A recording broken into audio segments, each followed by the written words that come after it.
Muy buenos días, tardes o noches, a la hora que se encuentren viendo este video. El día de hoy vamos a hablar sobre la naturaleza de las funciones. Todavía seguimos con la parte de introducción del cálculo diferencial. Las funciones tienen una naturaleza específica. Esta naturaleza nos va a decir más o menos cómo es como deberían de comportarse nuestras funciones. Tenemos las naturalezas de las funciones más o menos son, por así decirlo, vagamente, son como los sabores que van a tener nuestras funciones. Sabores que nos van a decir cómo deberían de funcionar, por así decirlo. Entonces, tenemos las naturalezas, que en este caso sería la creciente, decreciente.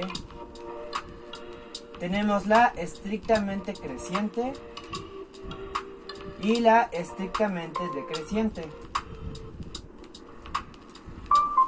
Estos son los 4 tipos de naturalezas que podemos tener en las funciones, las cuales siempre van a cumplir una ley que pues todas van a tener en común, que es que para toda x1, x2 que pertenecen a los reales, x1 debe de ser menor que x2.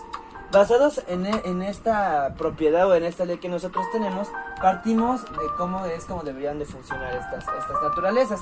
Entonces, en el caso de una función creciente, debe de ser menor o igual x1 que la función de x2.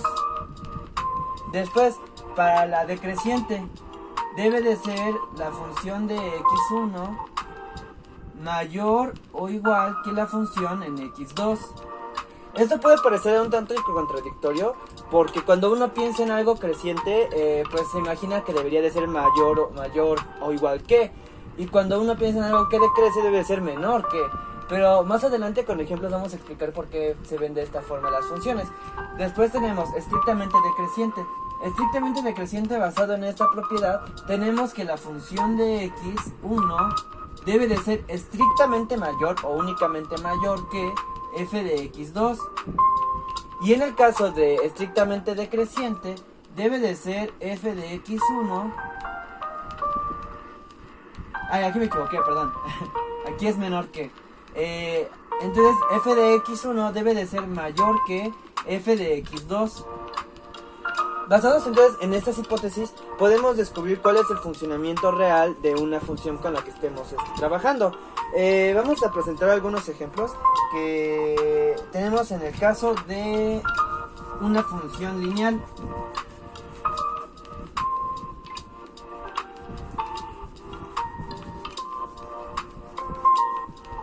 Bueno, en nuestra función nos dice el ejemplo que tenemos una función de x en donde tenemos 3x más 2, y 3x más 2 debe de ser estrictamente creciente, por lo que nuestra función de x debe de ser únicamente mayor que cuando se evalúe en x2. Entonces, partimos de nuestra propiedad que nos dice x1 es menor que x2. Cuando partimos de eso, empezamos a trabajar con las propiedades de los reales. Estas propiedades son muy importantes recordarlas porque nos van a servir mucho para ese tipo de demostraciones.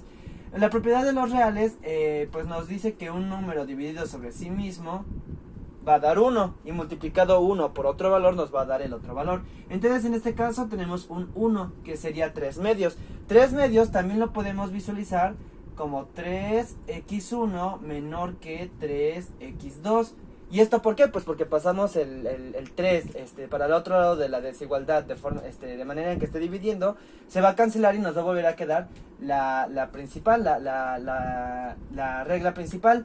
Después tenemos 3x1 menor que 3x2 más 2 menos 2. ¿Y por qué es esto? Porque cuando más 2 se resta 2 nos da 0, y 0 más 3x2 nos va a volver a dar 3x2. Entonces es por eso que lo vemos de esta forma. Ahora, otra manera para poder ver esta parte sería 3x1 más 2 menor que 3x2 más 2.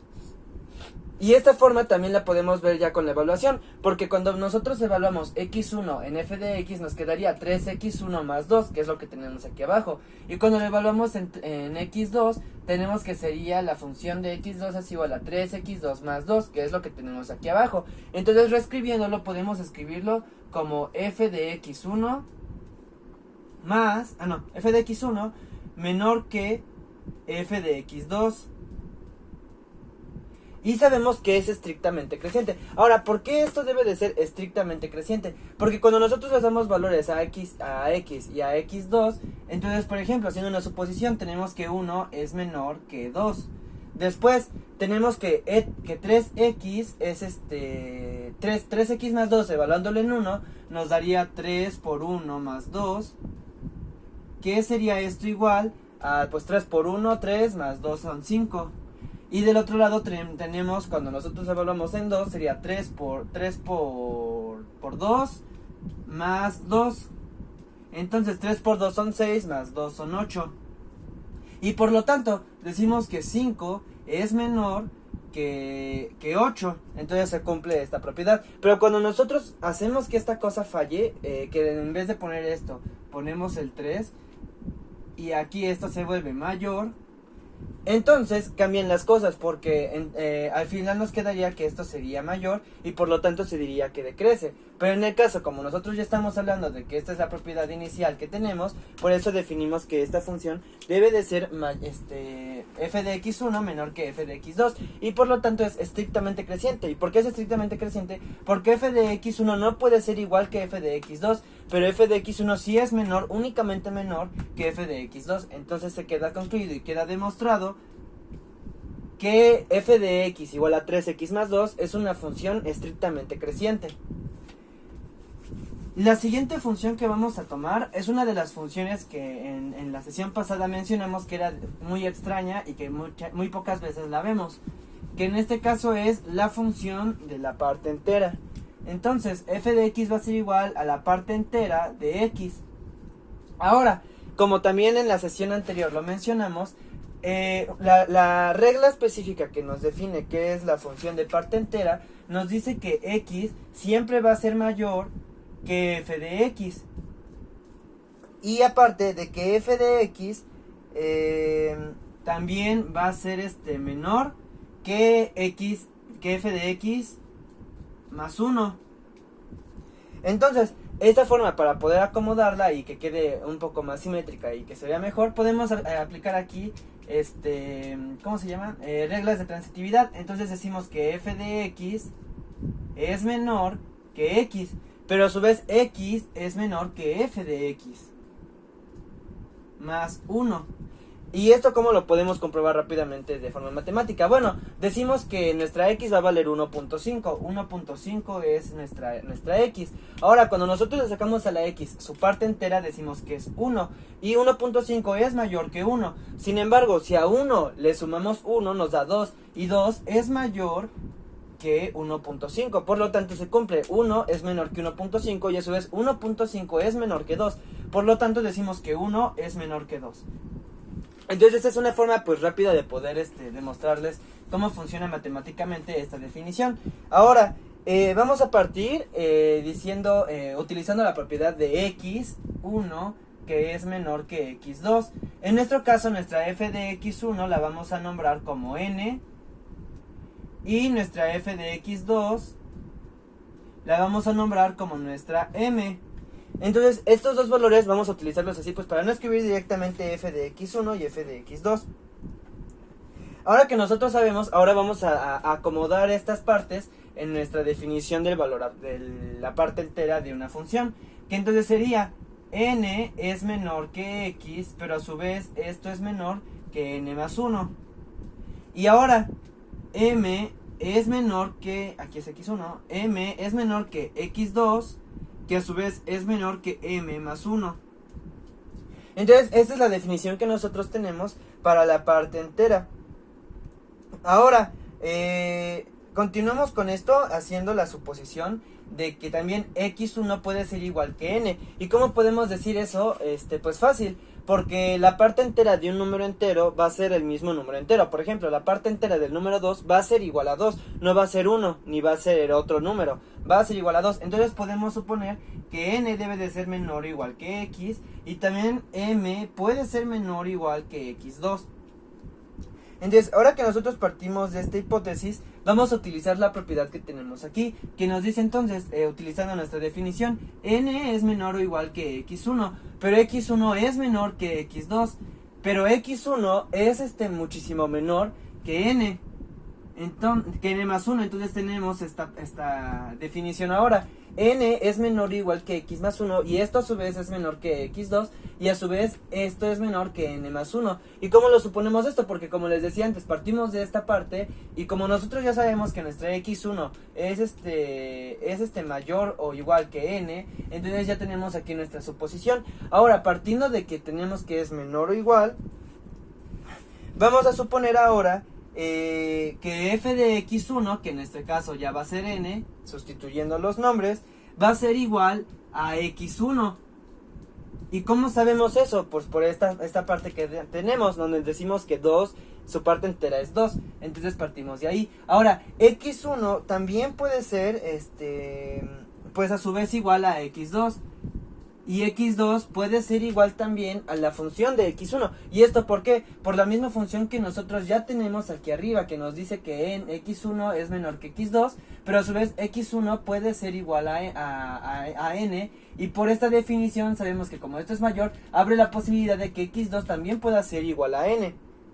Entonces es por eso que ahorita tenemos ya esta forma de pues de poder definir ya pues la naturaleza de nuestra función. Entonces, ya conociendo esto, también sabemos que pues por definición que x2 va a ser igual a n, pero n también es menor que x2 o f de x2. ¿Y esto cómo lo sabemos? Esto lo sabemos por la función de acá, que nos dice que cuando x1 es menor que x2, como es parte entera, también debería de ser f de x1 menor que f de x2, que en este caso sería n menor que f de x2. Por esto tenemos esta forma aquí, que sería n menor que f de x2, y f de x2 es igual a m, y m es igual a x2, perdón. ¿Y por qué sabemos que m va a ser igual a x2? Por la misma propiedad que nosotros le damos a m, que m puede ser menor o igual que x2, dado que el valor, la parte entera de 2 va a ser igual a 2.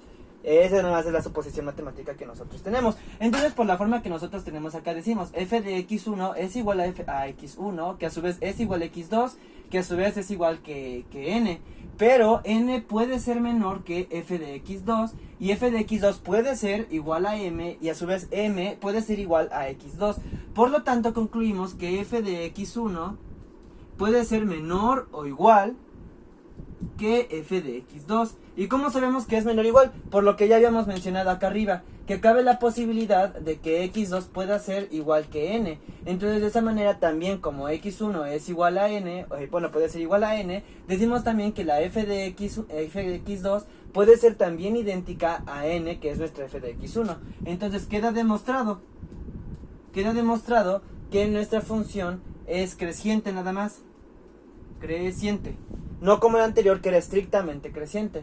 Estas son las formas para poder demostrar y poder encontrar cuáles son la naturaleza de las funciones con las que estamos trabajando. Y pues parecen un tanto complicadas, pero pues cuando le vas agarrando la forma, pues no es tanto. Y como he mencionado antes, todos este tipos de funciones, como se trabajan utilizando el conjunto de los reales, únicamente hacemos eso, utilizar las propiedades que contienen nuestros números reales. Propiedades que pues también ya conocemos, que es las propiedades de sustracción, de adición, de multiplicación, y de raíces, de potencias, de valores absolutos, de partes enteras, de un montón de cosas tenemos propiedades, y es por eso importante que sepan cuáles son las propiedades con las que se van a trabajar a lo largo de cálculo diferencial, que son las que hemos visto ya desde la sesión anterior. Entonces, bueno, espero que le hayan entendido esta parte de demostraciones de naturaleza de funciones, y nos vemos en la siguiente sesión. Muchas gracias.